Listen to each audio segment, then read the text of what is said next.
The Champions League knockouts are here, which is kind of weird. Let's be honest. I'm a little uncomfortable with the fact that they're already here. I feel like we just learned the matchups. Where's my 3 months of nothing happening? Where's my 3 months of a listless, freezing winter despair? Or summer despair. Maybe you're boiling. Maybe you're down in Australia. I don't know your life, man. Anyways, we just got these matchups and all of a sudden they're already on the field playing. We haven't had the time to build them up perhaps as dramatically as we could have. And maybe that's my fault.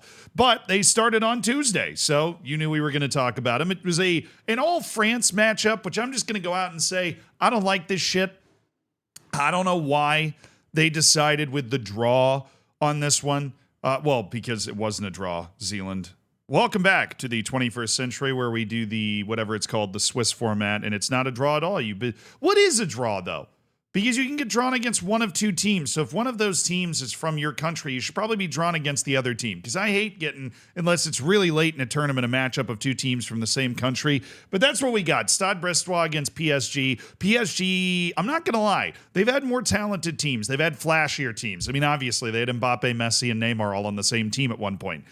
They've got none of those guys. For some reason, it feels like they were a better team. And I mean, I think we all know the reason. It's because they're not trying to cater to superstars. They're trying to actually build a team. And speaking of superstars, Ousmane Dembele finally looks like the guy that Barcelona paid the GDP of a small Pacific island for, right? He looks like the guy that can be the star of one of the lead teams in Europe. And PSG, don't look now, but the way they've been playing the last month and a half in European competition, they look like that team. Stade Brestois was not a pushover. Now, I am a big believer in the fact that because this is a matchup that they're familiar with, a matchup that happens for these two teams in the league, that Stade Brestois definitely is a little more intimidated by PSG than maybe PSV would be, or Dortmund would be, or Sporting would be, just a couple other teams that played on this particular day, right? Because Stade Brestois already plays them multiple times a year, then maybe in the cups as well. They probably get beat by them all the time. Where Stade Brestois was a bit of a surprise package for a lot of teams. On the flip side of this, PSG definitely already knows all what they're about. They're familiar with all the players in a very intimate way.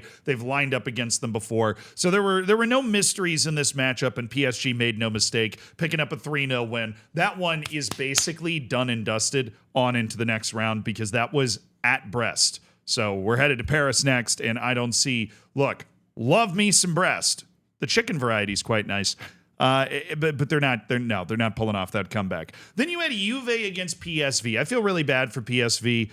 They had Ricardo Pepi who assisted the winning goal or whatever in their last match, and they've had a really good season, but they got a couple of injuries. They gave this a really good game. The seemingly somehow still 32-year-old Ivan Perisic scored an equalizer in the second half that was chef's kiss. Brought it down beautifully, brought it to his left foot, tucked it in the bottom corner. Juve has not been great. Weston McKennie, on the other hand, the American there, just shouting out all my American compatriots. Weston McKennie scored a screamer in the first half. It is just still weird to me as somebody that grew up in an era where we were just hoping some random dude in the Arsenal Youth Academy was going to turn, some guy that was on the U18s at Bayern was going to become the next great player. And it would never happen. To have people like Weston McKennie just playing in the Champions League knockouts, banging in goals, and it's not, this something that I feel even the need to tweet about, to talk about on stream. Like, yeah, of course Weston McKennie scored that goal. He's just that type of player. They got a late goal as well to pick up the win, but that's going to be a very, very good match because this was in Italy. So going to the Netherlands, Juventus at PSV, PSV only 1 goal behind trying to get to the last 16. Juve not in great form. PSV absolutely could pull that off. They look like a really good team. And then there was Sporting Dortmund, two teams that sneakily have sucked for a while now. Ever since Amorim left, Sporting's been terrible. They basically rode the fumes of the rocket ship of Amorim's start to Champions League play into the knockouts. They did not make it into these knockouts super convincingly. Borussia Dortmund is having a diabolically bad season in the Bundesliga, but they are still a competitive team with a lot of pride in Europe, and so here they are. 3-0. So there are levels to the suckiness game, right? For Dortmund, basically, their entire season is Europe. Right, they're in the same situation. It's much more extreme for Plymouth in the FA Cup, obviously, but those types of teams, Chelsea, for example, when they actually went on to win the whole thing, you can't count those types of teams out, right? If they're right in the middle of the pack in the league, but they're still going in Europe, that European match is going to get 101% of all of their focus. There is literally nothing else on their mind. They're not really playing for anything else at this point. Dortmund still has a shot to get into European places and stuff, but they're not chasing the title. They're not where they expected to be. They've had to fire their coach. They're playing with house money, and they played well with house money to pick up a 3-0 win. That's going to set them up incredibly well because now they're going and playing in front of the yellow wall. PSG's up 3-0 going home. Dortmund's up 3-0 going home. Sporting is basically out, and Dortmund looks like it's got a fast-track ticket to the round of 16. And then the match you've been waiting for me to talk about, Manchester City against Real Madrid. And look, Shakespeare wrote a lot of great plays. And the beautiful thing about a play is that you know what's going to happen before it even happens. If you've seen it before, you know where we're headed. All right, it's not the first time watching Romeo and Juliet. I know they don't live happily ever after. I have seen this play before. All right, they're going to all die eventually. Because that's the point of Romeo and Juliet, which don't even dare say spoilers to me. It's been out for like 500 years, okay? It's not happily ever after. I don't know why it's the ideal love story for everybody. Anyways, it's the same script. Manchester City's a darn good team. Real Madrid's just going to find a way. Now, granted, Real Madrid found a way a little bit more than usual in this match.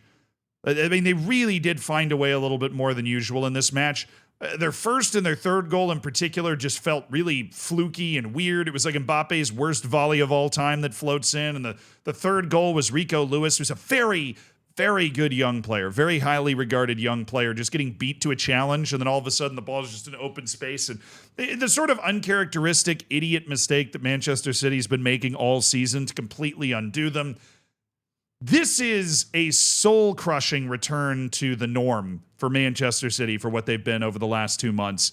And Real Madrid, they just have that indomitable belief that they're going to be able to go out and get a result in these games. And they go out and they get the result again, and Jude Bellingham plays the villain, and they've got the 3-2 lead. Manchester City led like the entire game, and Real Madrid leaves with a win, and they're going to the Bernabeu with a 1-goal win. Now, if Erling Haaland wants to do something for the old legacy, right, he takes over the game at Real Madrid and scores a couple of goals and sends Manchester City through. Outside of that, I really think Real Madrid's got that one in the bag, just on the soul-crushing side of things. Today was more interesting to me because there's a lot of ties in here that are a little closer, that maybe could go either way. You've got Monaco, Benfica, Feyenoord, AC Milan, Club Brugge, and Atalanta, which I didn't think was going to go either way. But Club Brugge, who lost its first match in something like 3 months in all competitive matches in their last showing against Manchester City, well, they actually showed up and they won. They won on a 94th minute penalty at home to take a 2-1 win to Italy and a chance to unthinkably take a team from the Belgian league,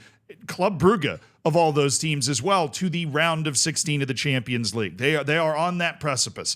This would be a stunning upset for Atalanta because they have been a team that has long built themselves as the team that beats everybody they're supposed to beat and give themselves a chance to punch above their weight. Very well-built club. They're kind of like Tottenham in Italy, where they're well-run financially. They got a little bit of Brighton in there, where they sign good players, develop good players, and they're one of the few clubs, I would say, in Italy that you aren't worried about imminent financial doom, and that's a huge compliment to them. But maybe they should have spent a little more money because this is not the spot they wanted to be in. I will give Atalanta some credit, though. The penalty, straight bullshit. Awful call. Should not have been a pen. This should have been 1-1 going back to Italy. The defender is ahead of the forward trying to get to the ball. He's trying to feel for where the attacking player is. They're running it towards the ball, like not even towards the goal, kind of away from it. And the defender hand gets up in the face of the attacker. The attacker goes down in a heap because, I don't know, maybe he accidentally got poked in the eye or something. But you just can't call a 94th minute penalty in 3 minutes of stoppage time because a dude's hand got a little in the attacker's face. He's not even looking back. He doesn't know that it's if I was a fan of Atalanta, I'd be absolutely furious, but they've got work left to do. Celtic, Bayern Munich, the other one that I did not think was going to be particularly close, and it was. Celtic made Bayern Munich score difficult goals. Michael Olise's goal in the first half was damn impressive, a brilliant goal. Absolutely carved the left back on Celtic, but Celtic was competing hard. You know, they had 1 or 2 chances. They were playing really hard defense. Alistair Johnson, the Canadian right back for Celtic, was an absolute animal. There was one issue, and I'm going to blame Brendan Rodgers for this. There was a set piece routine that Bayern Munich ran in the first half that got Harry Kane an open header at the back post that he bricked because he's Harry Kane playing in the knockouts of a competition. They ran it again in the second half and got Harry Kane open again at the back post, and this time he volleyed it instead of heading it, and that's how they scored their second goal. I'm sorry, at this level, you just can't get beat by the same set piece action 2 times in a row. I don't think there's any really excuse for that. If you're Celtic, there's a lot of things that could lose you this game. So let's start with the talent of the 2 teams, but you do not want to lose because you get out-schemed by the other team. You cannot ship Bayern free goals. Celtic managed to get a goal back and a very scrappy goal from a set piece themselves. So they've got an outside chance going to Bavaria. And by outside chance, I mean no chance. But they can at least keep it interesting where fans will want to go because maybe they can cheese a goal and keep Bayern Munich out and do something absolutely crazy. But a prideful performance at home from Celtic. Then Feyenoord, AC Milan. Feyenoord's good, dude. Feyenoord is good. These Dutch teams, now that Ajax is out of the way, are flourishing. PSV and Feyenoord are fun to watch, and they play well. The former European champions, Feyenoord, by the way, and they're reminding you of that moniker. This would be a big upset. Now, they won it at home. It was pouring rain.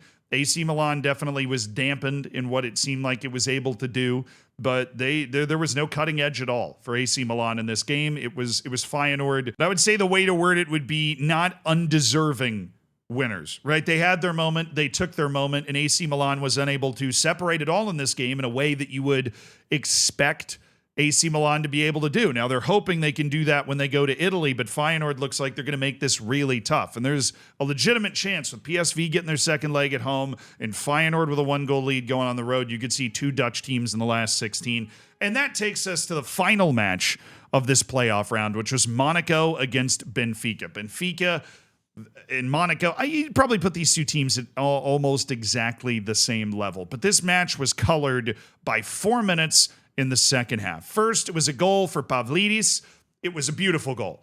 Just a hopeful through ball. Pavlidis is able to shoulder off the defender. It was clean, definitely no foul. Then a tight angle, he chips it over the shoulder of the goalkeeper. Absolutely nasty goal to break open a game that, to be perfectly honest, every time the Golazzo show cut to it that I was watching was very boring. Monaco, the home team, then had a player sent off 4 minutes later. And much the same as the much the same as the penalty given to Club Brugge at the end of their match against Atalanta, this was a confusing one.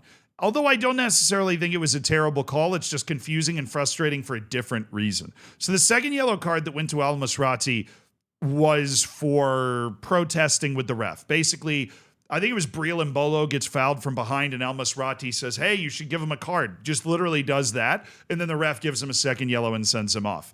The reason this is frustrating is legally, that is the correct decision from the referee. That is a strong protestation from the player, and you send him off. The problem is no other ref on the face of the earth makes that call. They never make that call, which is why you always have herds of players on the other team tracking the ref down and stalking him like prey on Planet Earth 3, right? Like they're never handing out cards for this, which is why they should.